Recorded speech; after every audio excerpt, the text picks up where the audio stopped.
अस्सलाम वालेकुम अहबाब, टेक फार्मिंग में आपको खुशामदीद कहता हूँ। आज की वीडियो इमरान खान साहब के नाम। खान साहब, क्या आप हम मुर्गियाँ पालने वालों के दर्द भी सुन सकते हैं?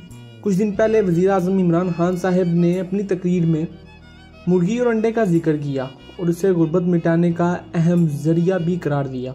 मगर काश वो पॉलिसी साज जिन्होंने ये मशवरा दिया था वो पोल्ट्री की सन्नत की हैरत अंगेज शरह-नमू और पोल्ट्री फार्मर्स के मसाइल भी खान साहब के सामने पेश कर देते।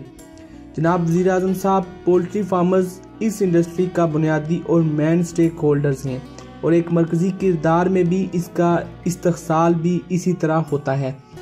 यानी यही मरकजी किरदार एक जिंदा लाश की तरह दरमियान में है और बाकी तमाम इंडस्ट्री के स्टेक होल्डर इसके इर्द गिर्द की तरह जमा हैं और इसे नोच नोच कर खा रहे हैं।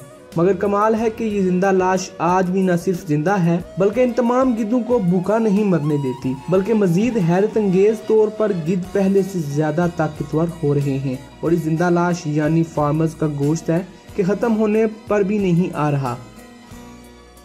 मुझे इस बात का बखूबी अंदाज़ा है कि अल्फाज मेरे सख्त होंगे, लेकिन मेरी ज़ुबान कभी भी सच के सिवा कुछ नहीं बोल सकती और हाथ कभी सच के सिवा कुछ नहीं लिख सकते।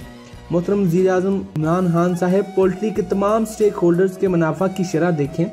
जिसकी एक हैचरी या फीड मिल थी वो आज तक दिवालिया नहीं हुआ बल्कि इस तेज़ी से तरक्की कर रहा है। ऐसी तरक्की तो तरक्की याफ्ता मुल्क भी नहीं कर सकते। चूजे के रेट्स पर इन टाइकोन्स की मुनाफली है। 20 से 25 रुपए वाला ब्रायलर चूजा ये लोग 70 रुपए प्लस तक ले जाते हैं क्योंकि इनके अपने ब्रायलर फार्मर्स से बेतहाशा हैं। अपने चिकन मीट के बड़े बड़े स्लॉटर हाउस हैं। फर्जी चूजा शॉर्ट कर दिया जाता है और जब यही महंगा चूजा गरीब फार्मर्स लेकर 40 दिन पालता है तो फर्जी ब्रायलर रेट्स पर लेस देकर गिरा दिए जाते हैं। इसी तरह फीड में शामिल अज्जा महंगे जरूर हुए मगर इतने नहीं महंगे हुए जितनी इन्होंने फीड के रेट्स बढ़ा दिए हैं। पोल्ट्री इंडस्ट्री इन्हीं 2-4 हाथों में जाने वाली है बल्कि 70% शेयर और अजारादारी इन्हीं की है। इन पोल्ट्री टाइकोन्स में हर एक के पास GP farmers, breeder farmers, hatcheries और फीड मिल्स हैं। बल्कि गुज़िश्ता 7 सालों के दौरान ब्रायलर फार्मिंग का 50% इन्हीं लोगों का है। इससे भी हैरान कुन ये है कि मुर्गी की गोश्त की फैक्ट्रियां तक ये लोग लगा चुके हैं। मतलब इनकी पोल्ट्री इंडस्ट्री पर भी फिलहाल मुकम्मल अजारादारी और मुनाफली कायम है। जब इनका दिल चाहे अपने किसी भी पोल्ट्री प्रोडक्ट का रेट अपनी मर्जी से बढ़ा देते हैं। जनाब खान साहब, ये दर्दनाक हालात हैं इस पोल्ट्री इंडस्ट्री के। फिर कैसे आम फार्मर जिंदा रह सकते हैं? हमारा आपसे ये सवाल है। सबसे दर्दनाक पहलू, इन तमाम पहलुओं से भी ज्यादा दर्दनाक वो ये है कि PPA यानी पाकिस्तान पोल्ट्री एसोसिएशन भी इन्हीं टाइकोन्स को अपनी एक म्यूजिकल चेयर वाली नाम निहाद तंजीम है जिसमें आज तक कभी भी किसी आम फार्मर को इस तंजीम की ना तो सरबराही मिली और ना ही इससे मुतल्लिका मसाइल की इस एसोसिएशन ने कभी भी निशानदेही की है।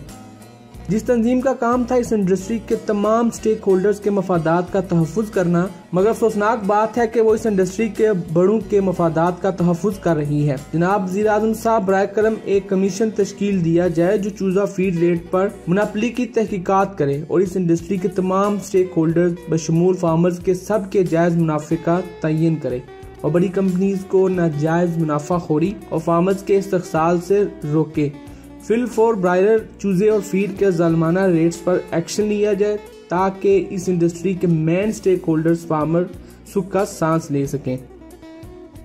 फार्मर इस वीडियो को लाजमी शेयर करें ताकि हुकूमत इस पर एक्शन लेने पर मजबूर हो जाए और उम्मीद करता हूँ कि आपको ये वीडियो जरूर पसंद आएगी और ऐसी मजीद अच्छी वीडियोस के लिए हमारा चैनल टेक फार्मिंग को सब्सक्राइब करना हरगिज़ ना भूलें। अस्सलाम वालेकुम।